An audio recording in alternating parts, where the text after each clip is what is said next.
ഇന്ന് നമ്മുടെ കേരളത്തിലുള്ള ചില ആളുകൾ ചോദിക്കുന്നത് ഖുർആനും ഹദീസും പോരെ, എന്തിനാ ഉലമാക്കളുടെ കൗല് എന്നുള്ളതാ ചോദിക്കുന്നത്.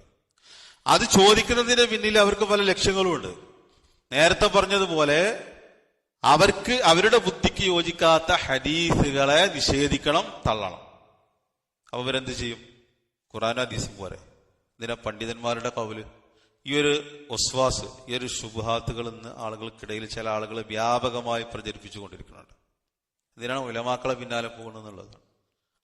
ഇത് യഥാർത്ഥത്തിൽ അഹ്ലുസുന്നന്റെ ആൾക്കാർ ചോദിക്കേണ്ട ഒരു ചോദ്യമല്ല, ഇത് അഖ്ലാനികളുടെ ഒരു ചോദ്യമാണ്, മുഅ്തസിലിയാക്കളുടെ രീതിയാണ്.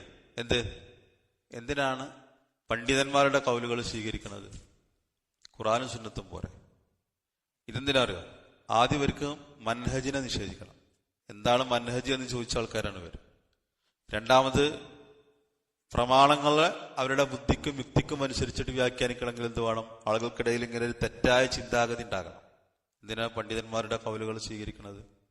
ഇവിടെ ഇബ്നു സൈം പറഞ്ഞത് എന്താ?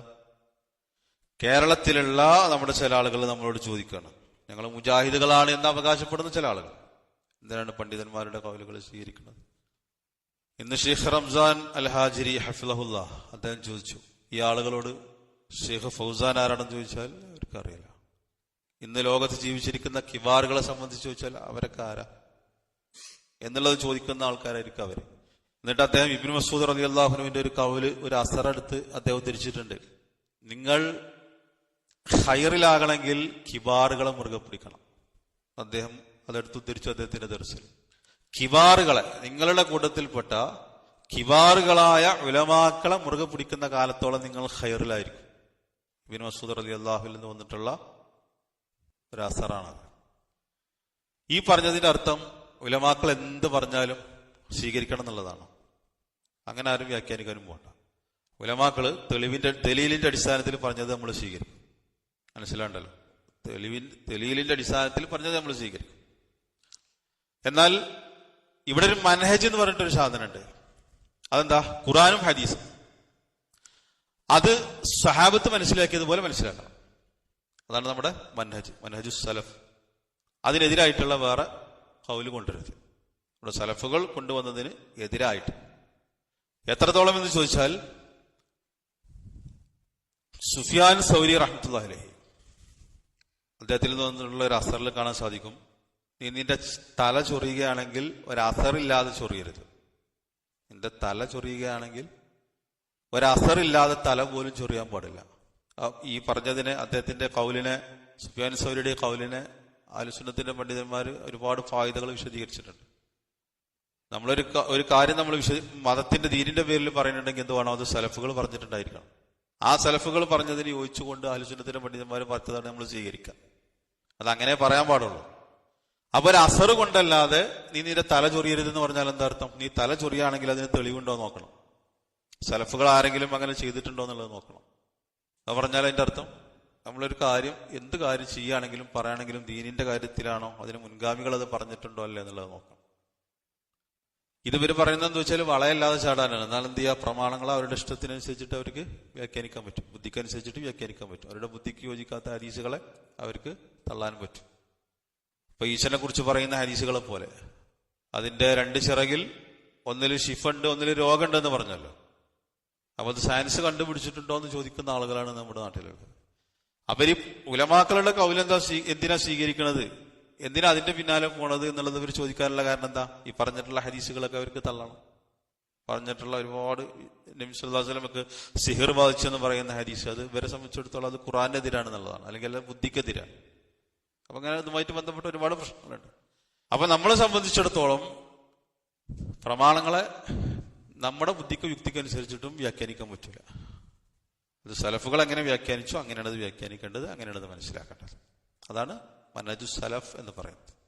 അതുകൊണ്ടാണ് ഇവിടെ എന്താണ് വഹുവ പിന്നെ മൂന്നാമതൊരു കാര്യമുണ്ട്, അത് മുഹിമ്മാണ്, വളരെ ഇമ്പോർട്ടന്റ് ആണെന്ന് പറയാനുള്ള കാരണം ഇബ്നു സൈം റഹ്മത്തുള്ളാഹി അലൈഹി. അതെന്താണ്? കലാമുൽ ഉലമാണ്, ഉലമാക്കളുടെ കലാം. അതുകൂടി അവിടെ പരിഗണിക്കണം.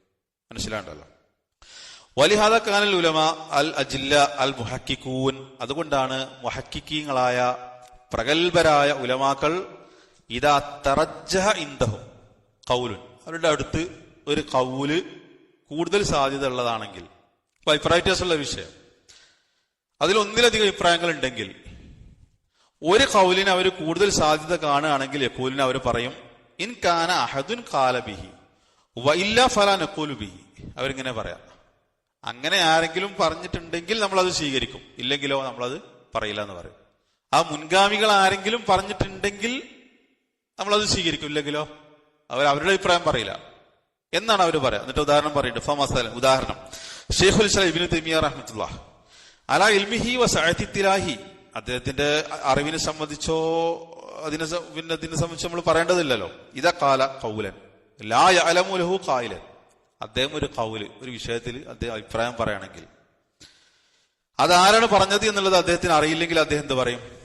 കാല, അതായത് ഇബ്നു തൈമിയ്യന്റെ ഒരു ഖൗല്, അന അഖൂലു ബിഹി, ഞാനത് പറയും, ഇൻകാന ഖദ് ഖീല ബിഹി, അങ്ങനെ പറയപ്പെട്ടിട്ടുണ്ടെങ്കിൽ ഞാനത് പറയും, ഇല്ലെങ്കിലോ അദ്ദേഹത്തിന്റെ ഒരു അഭിപ്രായം പറയില്ല എന്നർത്ഥം.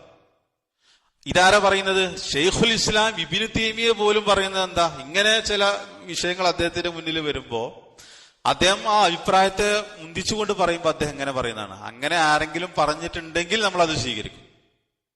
ഉണ്ടോ? അദ്ദേഹത്തിന്റെ ഒരു അഭിപ്രായം പറയില്ല എന്നർത്ഥം. ഇതാരാണ്?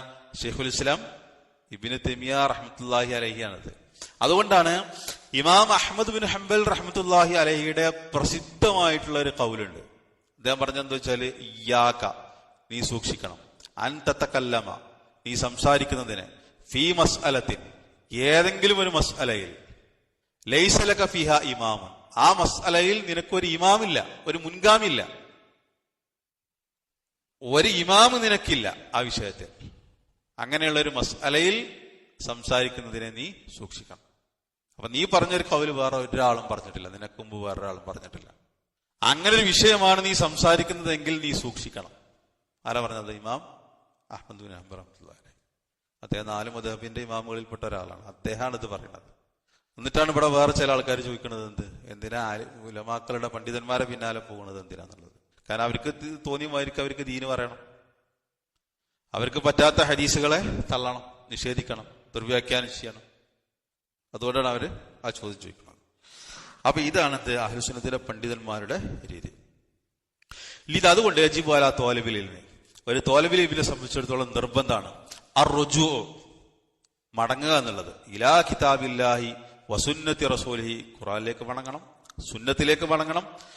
പോരാ, വഅൻ യസ്തഈന ബികലാമിൽ ഉലമായി, ഉലമാക്കളുടെ കലാമ് അവൻ സഹായം തേടുകയും ചെയ്യണം. അവരുടെ കലാമിന്റെ സഹായത്തോട് കൂടിയിട്ടാണ് എന്ത് ഖുർആനും സുന്നത്തും മനസ്സിലാക്കേണ്ടത്. ഇപ്പൊ ഒരു ഉദാഹരണം, നബി സല്ലല്ലാഹു അലൈഹി വസല്ലം സീർ ബാധിച്ചു എന്ന് പറയുന്ന ഹദീസ്, അത് ബുദ്ധിക്കെതിരാണെന്നുള്ളത് പറഞ്ഞിട്ടാണ് അവർ നിഷേധിക്കുന്നത്. അത് ബുദ്ധിക്കെതിരാണെന്നുള്ളത് അഹ്ലു സുന്നത്തിന്റെ ആരാ പറഞ്ഞു? അങ്ങനെ ഒരാളെ നീ കേട്ടുക്കണോ? നിങ്ങൾ ആരെങ്കിലും കേട്ടുക്കണോ? നബി സല്ലല്ലാഹു അലൈഹി വസല്ലം സിഹർ ബാധിച്ചു എന്ന് പറയുന്ന ഹദീസ് അത് ബുദ്ധിക്കെതിരാണ്, അല്ലെങ്കിൽ അത് ഖുർആനെതിരാണ്. അത് അഹ്ലു സുന്നത്തിന്റെ ആരാ പറഞ്ഞിട്ടുണ്ട്? അപ്പൊ അങ്ങനെ ഒരു വർത്താനം പറയുമ്പോൾ ശ്രദ്ധിക്കണം. ഈച്ചനെ പറ്റി പറയുന്ന ഹദീസ് അത് സ്വീകരിക്കാൻ പാടില്ല, അത് സയൻസിനെതിരാന്നുള്ളത് അഹ്ലു സുന്നത്തിന്റെ ആരാ പറഞ്ഞിരിക്കണ? അത് ബുദ്ധിക്കെതിരാണ്. അത് അഹ്ലു സുന്നത്തിന്റെ ആരാ പറഞ്ഞിരിക്കണത്? ഹദീസ്. കണ്ണേറ് ഫലിക്കൂല, അഹ്ലു സുന്നത്തിന്റെ ആരാ പറഞ്ഞിരിക്കണ? കണ്ണേറിന് ഹക്കീക്കത്തുണ്ട് എന്നുള്ളതാണ് അഹ്ലു സുന്നത്തിന്റെ ആൾക്കാർ പറഞ്ഞത്. അതുകൊണ്ടാണ് ഇമാം അഹ്മദ് ബിൻ ഹംബൽ പറഞ്ഞത് എന്താണ്? നീ ഒരു മസ്അലയിൽ ഒരു വിഷയം പറയുമ്പോൾ സൂക്ഷിക്കണം, അതിലൊരു ഇമാം ഉണ്ടോ അല്ല എന്നുള്ളത് നോക്കിയിട്ട് പറ, വേറെ ആരെങ്കിലും അത് പറഞ്ഞിട്ടുണ്ടോ അല്ല എന്നുള്ളത് നോക്കണം. നമുക്ക് വിഷയം പഠിക്കാൻ വളരെ എളുപ്പമാണ്. ഇത്തരത്തിലുള്ള ഏത് വിഷയങ്ങളാണെങ്കിലും ആര് പറഞ്ഞു, അത് ഏത് ഹദീസാണെങ്കിലും. അപ്പൊ അതിനെ ദുർവ്യാഖ്യാനം ചെയ്യാൻ അനുവദിക്കരുത്. അപ്പൊ അതാണ് ഇബ്നു തൈമിയ്യ റഹ്മത്തുള്ളാഹി അലൈഹി അത് പ്രത്യേകം വഅൻ യസ്തഈന, അവൻ സഹായം തരണം, അത് രണ്ടും മനസ്സിലാക്കാൻ, ബി കലാമിൽ ഉലമായ, ഉലമാക്കളുടെ കലാമെ. അപ്പൊ ആ ചോദ്യം എന്താണ്? ബാലിശമായിട്ടുള്ള ചോദ്യമാണ്. നമ്മൾ വേറെ തന്നെ പഠിക്കേണ്ട ഒരു വിഷയം.